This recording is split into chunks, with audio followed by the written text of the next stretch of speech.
Ogni tipo di caccia vive di una profonda relazione con la natura, che nel caso della caccia di cui vogliamo parlarvi oggi si trasforma in simbiosi, perché ogni cacciatore deve conoscere ed amare l'ambiente e deve vivere profondamente la dimensione dell'attesa. È ovvio che gli appassionati avranno di certo capito che stiamo per parlare della caccia al colombaccio. E all'alba, nella notte, i boschi sopra Baratti si riempiono di cacciatori che si preparano nei vari appostamenti per partire alla caccia al colombaccio, una caccia tradizionale, e chiediamo e cerchiamo di informarci su come funziona questa caccia.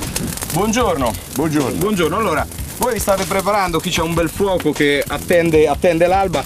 Come si prepara una battuta di caccia al colombaccio? Ma intanto la mattina prepariamo il fuoco, che fa parte un po', diciamo, dell'attività vera e propria, fa compagnia. Insieme a un'abbondante colazione. Il caffè, gli amici, le chiacchiere del giorno precedente, e poi niente, aspettiamo l'alba che è imminente e si prepara la battuta. Cosa succede quando arriva l'alba? Ci sono diverse operazioni da compiere, giusto? Esatto, appena arriva l'alba noi predisponiamo i trampolini delle piccionaie, diciamo, di tutti gli zimbelli.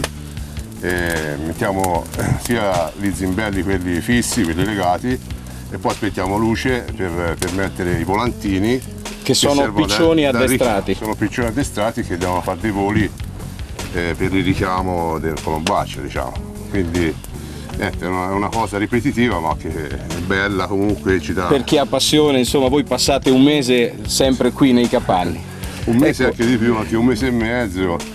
Niente, ad aspettare l'arrivo del passo. Ogni anno, sì, a fine settembre iniziamo e aspettiamo l'arrivo del primo branco di colombacci, e da allora poi iniziamo la caccia vera e propria, che però, diciamo, comprende tutta una serie di cose, non solo l'abbattimento dell'animale, ma diciamo anche proprio l'attività vera e propria intesa come intendiamo noi, che, come diciamo sempre, la qualità della caccia e far cacciatore, non è il carniere certamente.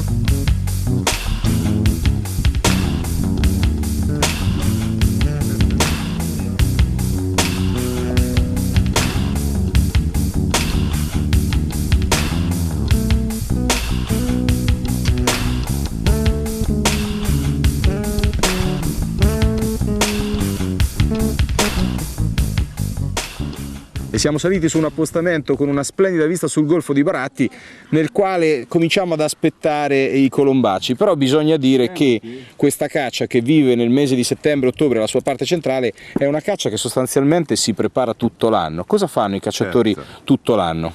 Ma la caccia all'appostamento richiede dispendio di energie, passione e quant'altro, perché nel mese di febbraio iniziamo la pulitura del bosco, la potatura delle piante, e iniziamo la manutenzione che richiede l'appostamento stesso, che è composto di tante strutture, questo per far sì che venga garantita la sicurezza durante lo svolgimento della caccia.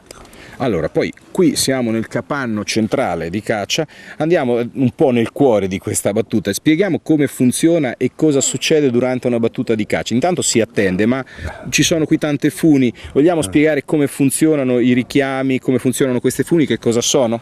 Queste sono delle corde che pilotano, diciamo, il volo degli zimbelli, che servono per il richiamo dei colombacci. Gli zimbelli, per chi non lo sa, sono dei piccioni addestrati durante l'anno, in maniera tale che possano fare un volo breve e rientrare subito nella postazione a loro predisposta. L'attesa è quotidiana, noi attendiamo che qualche branco di colombacci si faccia vivo, e da lì iniziamo noi a lanciare, a liberare i nostri richiami, affinché si possa cercare di convincere qualche selvatico ad avvicinarsi, perché altrimenti... Allora, qui in Toscana funziona che esiste la normativa per cui c'è un capanno centrale e 2 capanni al massimo alle sue fianco. È regolamentato così, da noi almeno c'è un capanno centrale e 2 trampolini di ribattuta, così chiamati, oltre alla distanza massima di 25 metri dall'appostamento centrale. Questo per dare spazio anche a tutti gli altri cacciatori, perché qui ci orbitano circa 600-700 cacciatori, quindi il promotore di Piombino per questo tipo di caccia è una caccia tradizionale che nasce dagli anni 50 e che ogni anno si ripete regolarmente, insomma, ecco. E allora adesso mettiamoci in attesa e aspettiamo e vediamo se qualche branco di colombacci o qualche colombaccio si avvicina ai nostri appostamenti. Speriamo di sì.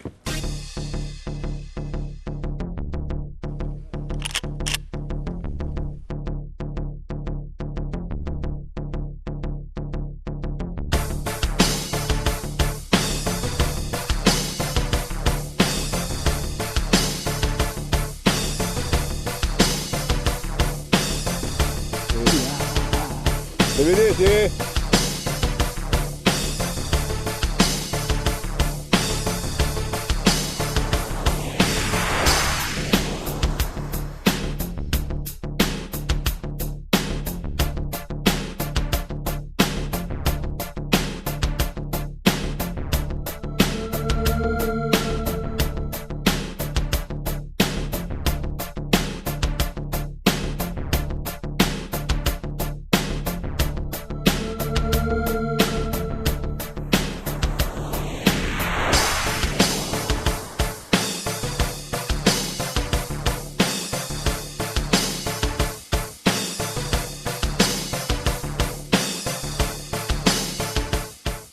E adesso ci prendiamo una pausa nella nostra battuta di caccia per dedicare un po' di spazio alle associazioni venatorie. Oggi siamo qui con il presidente nazionale dell'Associazione Libera Caccia, a cui chiediamo un suo punto di vista sullo stato dell'arte della caccia in Italia.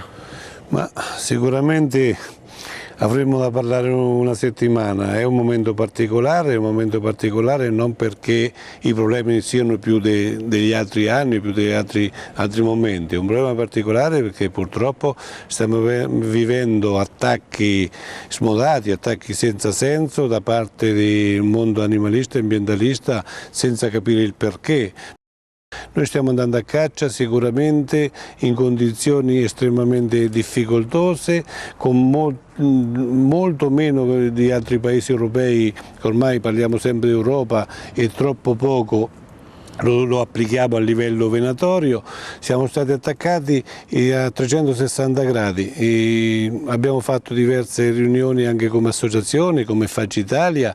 Penso che sia giunta l'ora di cominciare a alzare la testa e cominciare a dire le cose come stanno e ad attaccare a 360 gradi chi ci attacca. Noi pensiamo di essere nel giusto, non facciamo niente di anormale, faccio solo un esempio. Noi sulla migratoria, paesi i nostri confinanti d'Europa cacciano un mese e mezzo più di noi e noi siamo costretti a mandare i nostri associati, i nostri cacciatori a caccia all'estero, e questo è turismo venatorio, vorrei ricordarlo a qualche ex ministro, mandiamo appunto all'estero spendendo migliaia di euro. Anche perché bisogna dire che i cacciatori già tanto fanno per la tutela e la salvaguardia dell'ambiente e si prodigano per rendere questa attività sempre il più compatibile e il più sostenibile possibile. Noi ci impegniamo a 360 gradi e lo dimostra un fatto semplicissimo. Quando vengono creati dei parchi, faccio questo esempio, quando vengono creati dei parchi si chiudono le zone dove l'aspetto faunistico e floristico è il migliore, è il top. Se andiamo a visitarli dopo qualche anno vediamo soltanto corvidi, nocivi e quando va bene qualche cinghiale, quindi muore tutto. Probabilmente il vero gestore della natura, il vero gestore dell'ambiente è il cacciatore.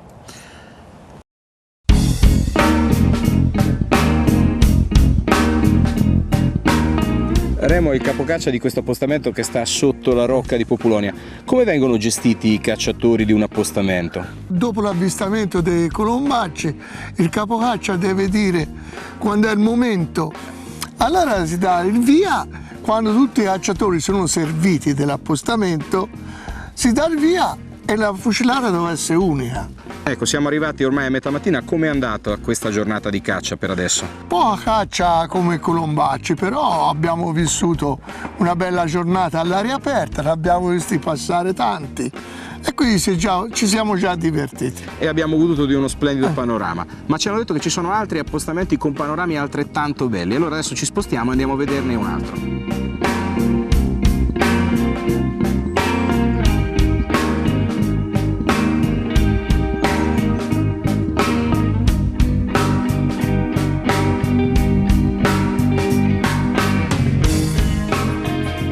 Ed eccoci arrivati.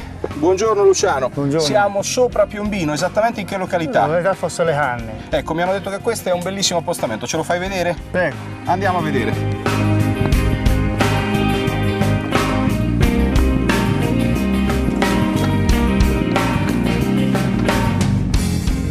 Ed eccoci arrivati sull'appostamento. Luciano, ci spieghi dove ci troviamo esattamente? Allora, ci troviamo nella parte sud del promontorio di Piombino. Alla vostra sinistra vedete c'è l'isola d'Elba e davanti c'è l'isola di Capraia. Ecco, noi siamo arrivati a metà mattina. Ci racconti un po' fino ad ora com'è andata la caccia? Stamattina è andata abbastanza bene, anche se c'è un po' di foschia a mare, i branchi comunque non è che curano tanto ai piccioni.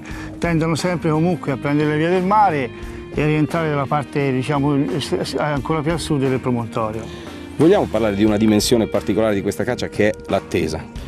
Il cacciatore dei colombacci attende tantissimo tempo, giusto? Tantissimo tempo si attende. Noi è da settembre che con la preparazione del capanno, con l'addestramento dei piccioni, e sperando che poi il risultato venga nell'arco del mese di ottobre.